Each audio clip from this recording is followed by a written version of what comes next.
Extensive properties क्या होते हैं? Depends upon mass and sample of substance size. जैसे कि mass है, mass डिपेंड किस पे करता है? सब्सटेंस के सैंपल पे ना, कि 2 ग्राम, 5 ग्राम, 6 ग्राम, 7 ग्राम, तो ये। और साइज ऑफ सब्सटेंस जैसे कि वॉल्यूम एक्सटेंसिव है, मेस है।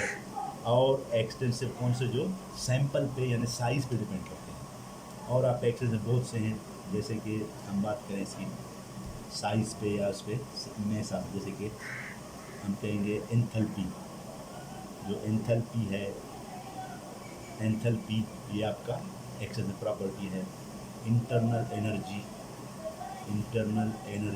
जितने भी एनर्जी है आपके एक्सटेंसिव प्रॉपर्टी है। इंटरनल एनर्जी, एंथैल्पी, ये एक्सटेंसिव प्रॉपर्टी है।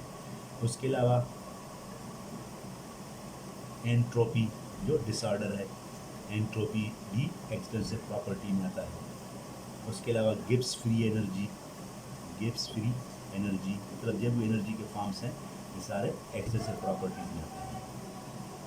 एंट्रोपी, इंटरनल एनर्जी, एंट्रोपी है, गिब्स फ्री एनर्जी है, वर्क है, heat is a form of transfer of energy. ये सब के सब इसमें आते हैं, ये एक्सटेंसिव प्रॉपर्टीज़ में आते हैं। मेस है, वॉल्यूम है, हाँ, एंथैल्पी है, इंटरनल एनर्जी है, एंट्रोपी है, गिब्स फ्री एनर्जी है, वर्क है, हीट है, ये सब के सब एक्सटेंसिव प्रॉपर्टीज है। इंटेंसिव वो है, ये क्या होते हैं? Does not depend on mass और साइज ऑफ सैंपल।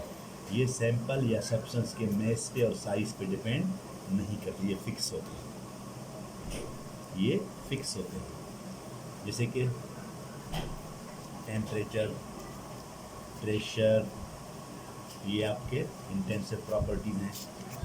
टेम्परेचर है, प्रेशर है, और दूसरा रिफ्रैक्टिव इंडेक्स, डेंसिटी, ये आपका इंटेंसिव प्रॉपर्टी है। डेंसिटी इंटेंसिव प्रॉपर्टी है, ये इंटेंसिव प्रॉपर्टीज हैं। डेंसिटी क्या होता है? Mess per unit volume, per unit मतलब छोटे से वॉल्यूम, ये फिक्स होता है। उसके अलावा जो कंसंट्रेशन टर्म्स हैं, जो आपके कंसंट्रेशन जैसे कि pH है, ये भी फिक्स होता है, तो ये भी इसमें इंटेंसिव प्रॉपर्टी। कंसंट्रेशन टर्म्स जैसे कि मोलरिटी, मोल फ्रैक्शन है, मोलरिटी है, हाँ, नॉर्मलिटी है, ये सब के सब किस में आते हैं? कंसंट्रेशन टर्म्स में, आपके उसमें इंटेंसिव प्रॉपर्टी आते हैं।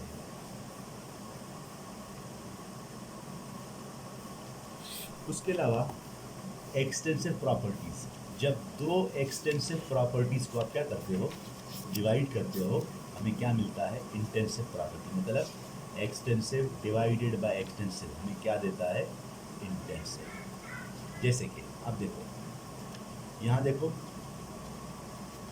नंबर ऑफ मोल्स किस में आता है? एक्सटेंसिव है। अब देखो, number of moles bye litre, volume है। नंबर ऑफ मोल्स किस में आता है? एक्सटेंसिव। वॉल्यूम लीटर किस में आता है? एक्सटेंसिव। जब इन दोनों को हम डिवाइड करेंगे तो हमें क्या मिलेगा? मोलरिटी। अब मोलरिटी क्या है? इंटेंसिव है। दो एक्सटेंसिव प्रॉपर्टीज़ का जो रेशियो है वो क्या होता है? इंटेंसिव प्रॉपर्टी होता है। दो एक्सटेंसिव प्रॉपर्टीज़ का, जैसे कि हम कहते हैं स्पेसिफिक हीट, या आप कहते हो कि ये हीट है, divided by mess of substance. ये हीट है, ये क्या है? मेस ऑफ सब्सटेंस है। हीट क्या है? एक्सटेंसिव। मेस क्या है? एक्सटेंसिव मेस पे डिपेंड करता है। इन दोनों को जब डिवाइड करेंगे तो हमें क्या मिलेगा? Specific heat. क्या मिलेगा? Specific heat. स्पेसिफिक हीट क्या होता है? इंटेंसिव। मतलब ये 1 ग्राम के लिए या 1 मोल के लिए इससे। अब हम कहेंगे ये सब के सब इंथैल्पी क्या है? एक्सटेंसिव है, लेकिन इंथैल्पी पर मोल मतलब फिक्स होगा, फिर वो क्या होगा? इंटेंसिव। इंटरनल एनर्जी पर मोल, फिर वो इंटेंसिव। अगर पर मोल मतलब एक मोल सब्सटेंस, तो उसके लिए फिक्स होगा, तो वो इंटेंसिव आएगा। इंटरनल एनर्जी पर मोल इंटेंसिव है, और सिंपल इंटरनल एनर्जी क्या है, एक्सटेंसिव है। इंट्रोपी पर मोल इंटेंसिव है, लेकिन सिंपल एंट्रोपी एक्सटेंसिव है। गिब्स फ्री एनर्जी फॉर पर मोल इंटेंसिव होगा। हीट पर मोल फिर इंटेंसिव होगा। हीट सिंपल हीट कहेंगे, वो एक्सटेंसिव है, क्योंकि वो जितना ज़्यादा हीट बॉडी होगा उतना ज़्यादा हीट रिलीज करेगा। अगर पर मोल कितना कर रहा है वो, जैसे कि बॉइलिंग पॉइंट क्या है, फिक्स है, वो इंटेंसिव है। तो कुछ प्रॉपर्टीज़ हैं intensive and extensive. Simple, intensive और एक्सटेंसिव क्या होते हैं? इंटेंसिव वो हैं जो मैटर के सब्सटेंस पे डिपेंड नहीं करते, और ये डिपेंड करते हैं मेस और साइज ऑफ सैंपल। जैसे कि नंबर ऑफ मोल्स को बढ़ाओगे तो ये बढ़ता जाएगा, तो ये एक्सटेंसिव है। इसी तरह एंथैल्पी, जितना एनर्जी ज़्यादा होगा उतना एनर्जी चेंज होगा, एक्सटेंसिव है। लेकिन एंथैल्पी पर मोल, अगर आपके पास पर मोल मतलब एक वाटर का मोल कितना हीट रिलीज़ कर रहा है। अगर आपने 2 लीटर वाटर लिया है तो 2 लीटर में क्या होगा, 2 लीटर को हीट करने में, गर्म करने में आपको टाइम ज़्यादा लगेगा। अगर आपने 1 लीटर लिया तो उसको गर्म करने में कम, मतलब अमाउंट पर डिपेंड करता है। लेकिन पर मोल, जो वाटर का 1 मोल है, 1 मोल 2 लीटर हो 5 लीटर हो, 1 मोल का हीट क्या होगा, फिक्स होगा, तो वो इंटेंसिव प्रॉपर्टी है। जहाँ पर मोल और पर लीटर की बात आ जाए वो इंटेंसिव है। तो ये जर्नल आपके इंटेंसिव प्रॉपर्टी है। जो वेरिएबल्स हैं,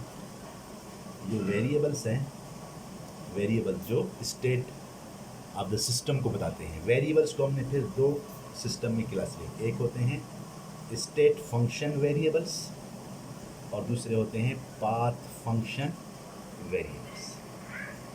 वेरिएबल्स को हमने 2 उसमें डिवाइड किए। एक होते हैं स्टेट फंक्शन वेरिएबल्स और दूसरे होते हैं पाथ फंक्शन वेरिएबल्स। यही वेरिएबल्स यही है, इनको हमने डिवाइड किया है स्टेट फंक्शन वेरिएबल्स और path function. State function variables कौन से हैं? ये किस रास्ते से हो रहा है इस पे डिपेंड नहीं करेंगे। ये सिर्फ किस पे कहेंगे, इनिशियल एंड फाइनल स्टेट, यानी फाइनल स्टेट। इनिशियल कितना एनर्जी था और फाइनल कितना है, इनिशियल कितना है, फाइनल कितना है, कैसे हुआ, इस पे डिपेंड नहीं करेंगे।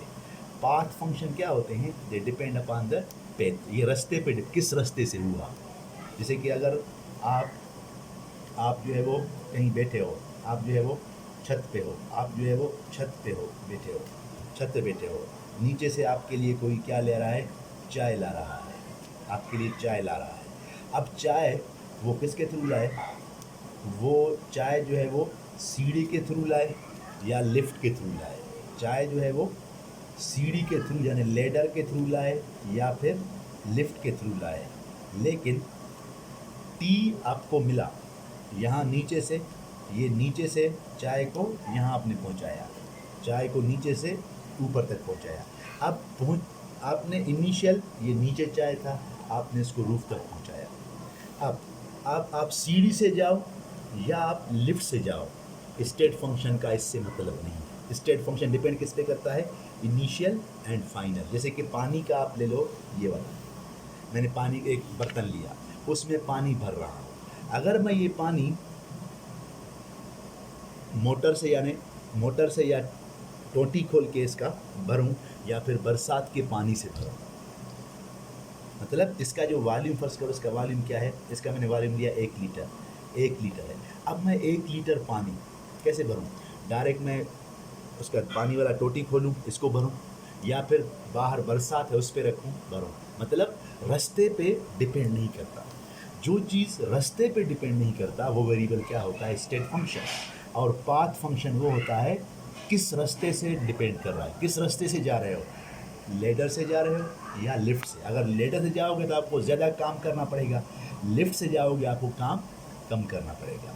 तो मतलब जो पाथ फंक्शंस क्या होते हैं, वो वेरिएबल्स जो डिपेंड किस पे करते हैं, पाथ ऑफ द पाथ पे, रास्ते पे, किस रास्ते से जा रहा है। और स्टेट फंक्शंस वो वेरिएबल्स हैं जो पाथ पे डिपेंड नहीं करते, इनका जो वो डिपेंड किस पे करते हैं, इनिशियल और फाइनल स्टेट।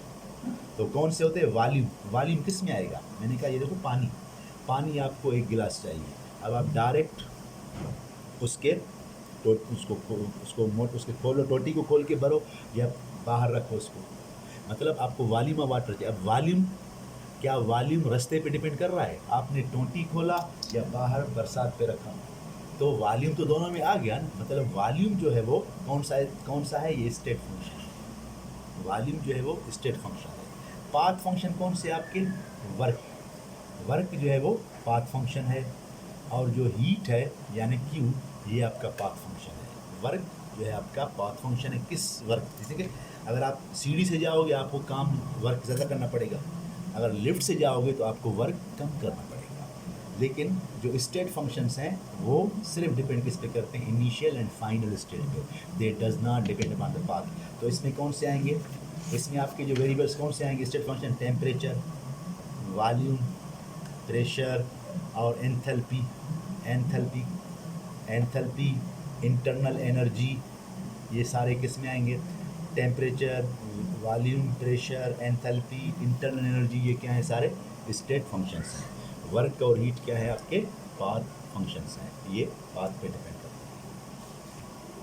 तो इससे आपको एक चीज़ क्लियर हुआ कि थर्मोडायनामिक्स डिपेंड किस पे करता है कि रिएक्टेंट्स में इनिशियल एनर्जी क्या था और फाइनल रिएक्टेंट्स में कितना एनर्जी था, और जब प्रोडक्ट्स बने उसमें कितना एनर्जी है। और थर्मोडायनामिक्स का इस चीज़ से लेना देना नहीं है कि रिएक्टेंट्स किस प्रोसेस से, किस वे से प्रोडक्ट में कन्वर्ट हुए, रिएक्टेंट किस तरीके से प्रोडक्ट में कन्वर्ट हुए, इससे इसका लेना देना नहीं है। तो थर्मोडायनामिक्स सिर्फ डिपेंड किस पे करेगा, इनिशियल कितना एनर्जी था और फाइनल कितना है, इस पे डिपेंड करता है, ये पाथ पे डिपेंड नहीं करेगा। मतलब ये मैकेनिज्म ऑफ द रिएक्शन पे डिपेंड नहीं करेगा। मतलब फर्ज करो हम कहते हैं SN1 या SN2 रिएक्शन, SN1 कितने स्टेप में होता है, 2 स्टेप, और SN2 किस में होता है, 1 स्टेप। अब ये इसके मैकेनिज्म है, SN1 या SN2, SN1 में जो रिएक्टेंट्स हैं क्या बनाएंगे, प्रोडक्ट्स, इसमें जो रिएक्टेंट्स है बनाएंगे प्रोडक्ट्स। अब दोनों के में क्या होगा, थर्मोडायनामिक्स में क्या होगा कि इनिशियल रिएक्टेंट में कितना एनर्जी था, जब प्रोडक्ट्स बना तो कितना एनर्जी का चेंज आया। इनिशियल SN2 में रिएक्टेंट्स में कितना एनर्जी था, जब प्रोडक्ट्स बना तो एनर्जी में कितना चेंज आया, मतलब इनिशियल एंड फाइनल पे डिपेंड कर रहा है। अब वो 2 स्टेप से रिएक्शन हो या 1 स्टेप से हो, इससे इसका थर्मोडायनामिक्स का यानी स्टेट फंक्शन कोई मतलब नहीं है।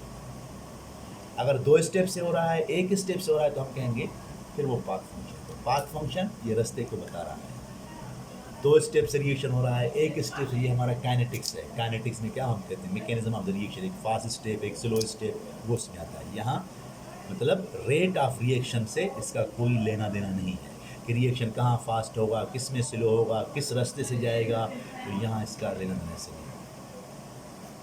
तो हम कहेंगे change in energy is equal क्या होगा, एनर्जी जो चेंज आएगा वो क्या होगा, चेंज एनर्जी क्या होगा, इनिशियल यानी E2 minus E1, final energy minus initial energy. इसको हम इंटरनल एनर्जी को हम U से भी शो करते हैं, U is equal U2 minus U1। ये इंथैल्पी भी इस तरह होगा, डेल्टा चेंज इन इंथैल्पी क्या होगा, H2 माइनस H1, इस पे डिपेंड करेगा। तो हम कहेंगे कुछ वेरिएबल, जैसे कि वॉल्यूम की हम बात करें तो V क्या होगा, delta V, V final minus V initial,